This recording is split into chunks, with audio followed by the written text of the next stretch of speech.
umuntu ugomba gutaha ubu bukwe Imana yateguye uhereye ku kuremwa kw'isi. Icyambere agomba kuba yujuje, icyambere agomba kwirinda ni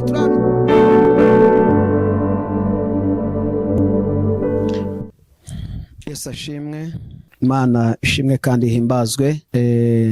Turashimira Imana ikidutije uyu mwuka duhumeka, kandi Imana ishimwe iha umugisha n'abamaze gusenga kugira ngo tuganire ijambo ry'Imana. Imana ibaha umugisha.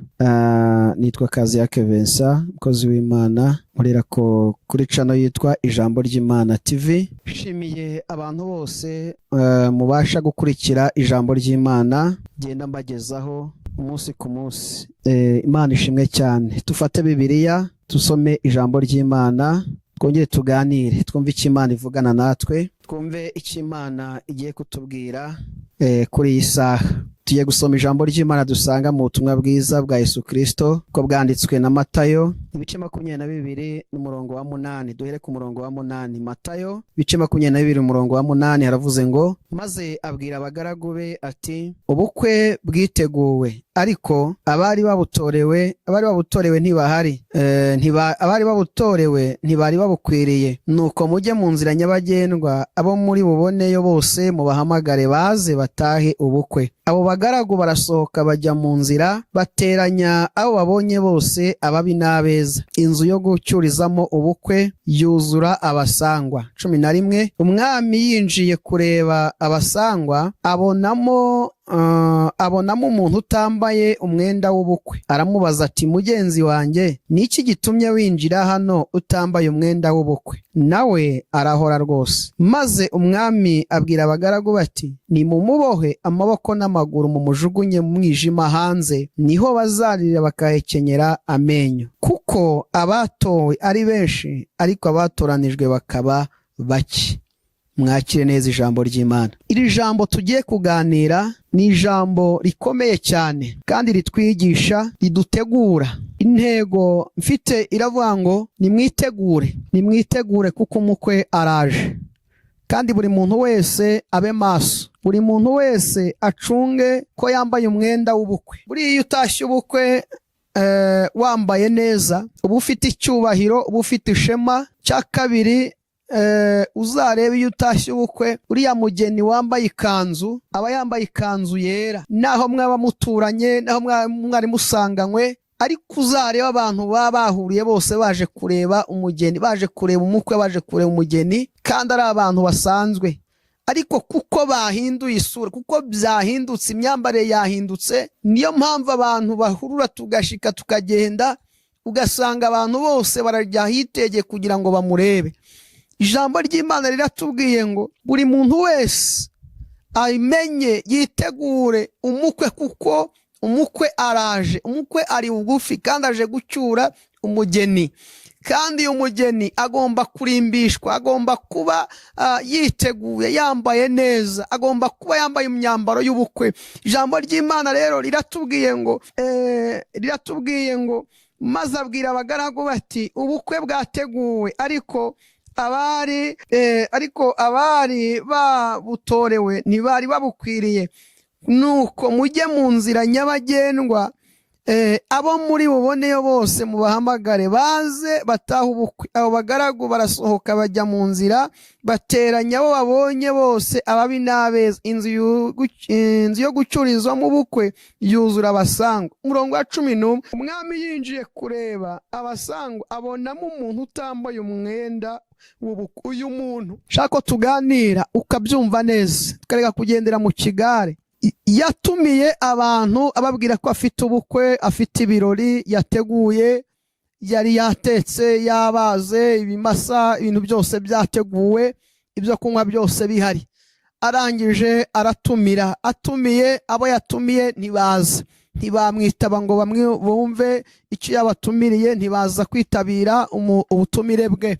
arangije ababuze abwira abagaragu, arabwira ngo nimujye mu nzira nyabagendwa, mujye hariya ahantu hateranira abantu benshi, ahantu hahurira abantu benshi, abamubonayo bose mubahamagare, bose baze mu birori, baze mu bukwe, ntimuvangure, muhamagare bose. Icya mbere Imana yakoze, yakoresheje abavugabutumwa kugira ngo bamamaze ubutumwa bwiza, kugira ngo barangurure bavuge ijambo ry'Imana, haba mu masoko, haba ku maradiyo, haba kuri za televiziyo, haba mu nzira nyabagendwa. Ijambo ry'Imana ryaravuzwe, ikibazo ni ukuryumva nturyumvire.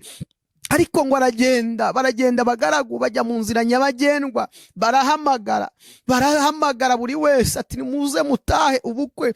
Baraza binjira bose muri sare, barinjira ahagomba kubera ubukwe. Ariko muri aba bantu bose baje, muri aba bararitswe bose ngo batahe ubukwe, hazamo umuntu wabivanzemo, hazamo umuntu utambaye umwenda w'ubukwe. Birashoboka ko kondisiyo zari zatanzwe we yarazipinze, we yarabinegirije, wabitesha agaciro. Aravuga ati icya mbere ni uko umuryango ukinguye, icya mbere ngomba kwinjira, kandi mu gihe ninjiye ndicara, ntawe uri bumpagurutse, ntawe uri bunsohore.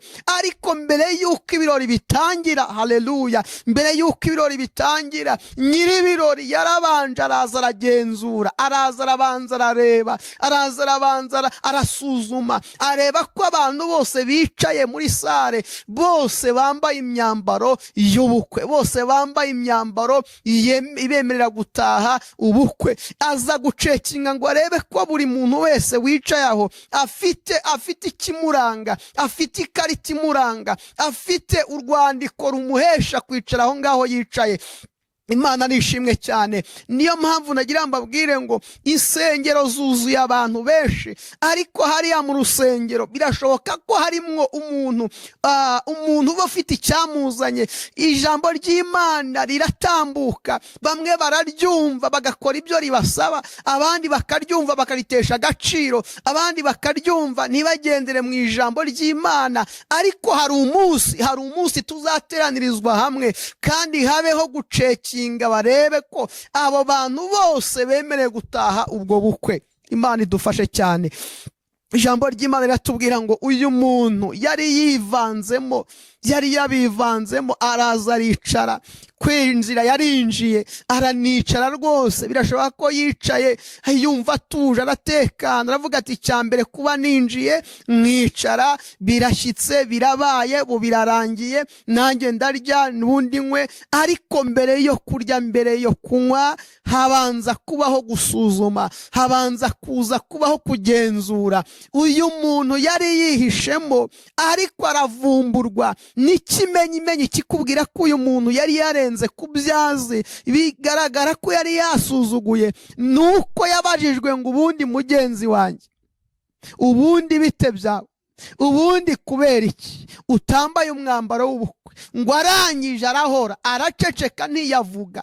Bivuge ngo yari abizi neza ko ibyo yakoze bitemewe, ariko azagira ngo ajijishe. Ntabwo imbere y'Imana ntabwo bajijisha, ntabwo imbere y'Imana biyoberanya, ntabwo imbere y'Imana bishushanya. Naho wabikora ikakwihorera ukagira ngo yakwihoreye, ariko hari umunsi izakuvumbura, hari umunsi izakugaragaza, hari umunsi uzakorwa n'isoni, hari umunsi uzasohorwa mu bandi uboha amaguru n'amaboko. Uyu nawe niko byamugendekeye, ngo abwira abagaragu, arababwira ngo uyu muri mufate muboha amaguru n'amaboko, mumujugunye hanze, kuko hanze niho bazaririra bakahekenyera amenyo. Imana itugirire neza. Hari ibintu rero bagomba gutaha ubukwe bagomba kuba bujuje, hari ibyo bagomba kuba, hari n'ibyo bagomba kwirinda. Icya mbere, umuntu ugomba gutaha ubukwe Imana yateguye uhereye ku kuremwa kw'isi, icya mbere agomba kuba yujuje,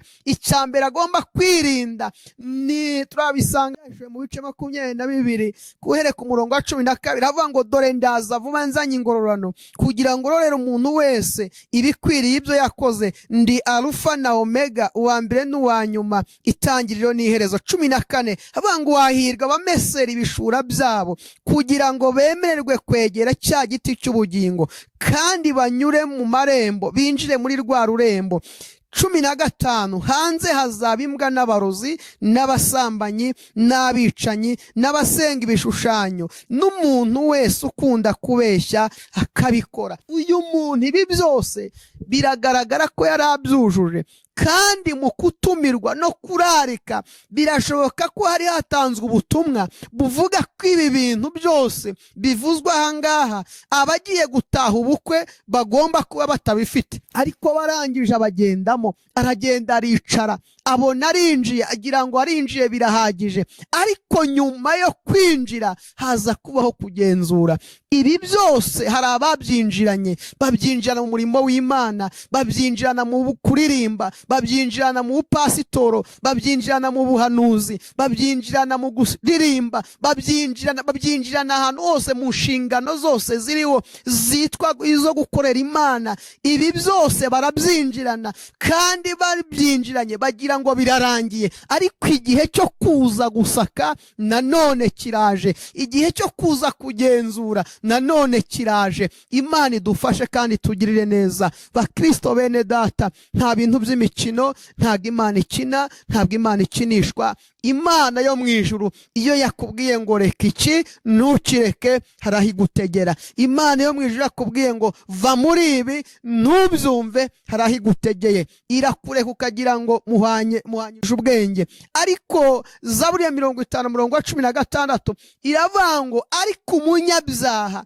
yiruhiriza iki gushyira isezerano, yiruhiriza iki kuvuga, yiruhiriza iki ko ari inyanga guhanwa, ngo uko abonye umujura yishimira kubana nawe, yabona umusambanyi akishimira kubana nawe, ngo ibyo arabikora ikamwihorera, akibwira yuko Imana ihwanye nawe, ngo ariko izamuhana.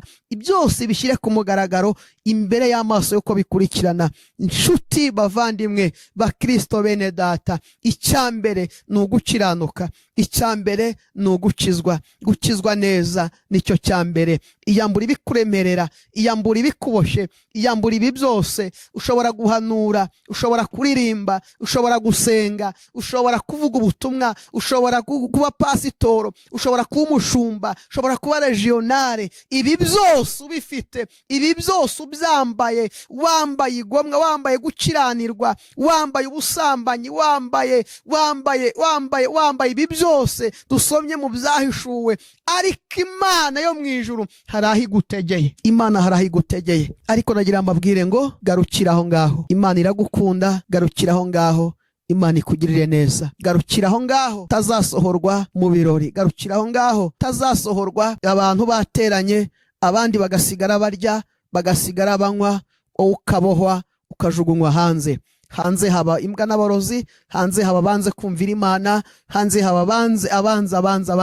Hari n'igihe umuhanuzi aguhanurira akakubwira ngo mbonye ugiye hanze, ukishima ugaserebura ngo Imana yambwiye ko nzajya hanze. Hanze ni hehe? Nshuti mwene data, Imana nibikubwiye ngo ugiye hanze, kuki udasenga ngo baze Imana ngo hanze ni hehe? Aho unjyanye hanze ni hehe? Kuko hanze ni habiri, twereka hanze hariho. Hanze hazaba imbwa n'abarozi n'abasambanyi n'abasenga ibishushanyo n'umuntu wese ukunda kubeshya akabikora. Aho niho umugabane w'abantu bose, hanze niho bagomba kuba. Icya kabiri, witerwa ubwoba. Hari igihe umuntu ku rugo rwe yumva barara bacuragura, abarozi bakarara bazenguruka, agasenga yatokesha mu izina rya Yesu, ndabirukanye mwabarozi mwe, ndabirukanye mwabarozi mwe, ndabirukanye mwabacuragura. Urabirukana ubajyana hehe? Ko abo barozi aho bari hanze, bari hanze, wowe uri mu nzu. Urabirukana ubohereza he? Bari hanze, kandi umugabane wabo ni hanze. Hanze hazaba imbwa n'abarozi, bari hanze. Wowe ryama, ahubwo usenge,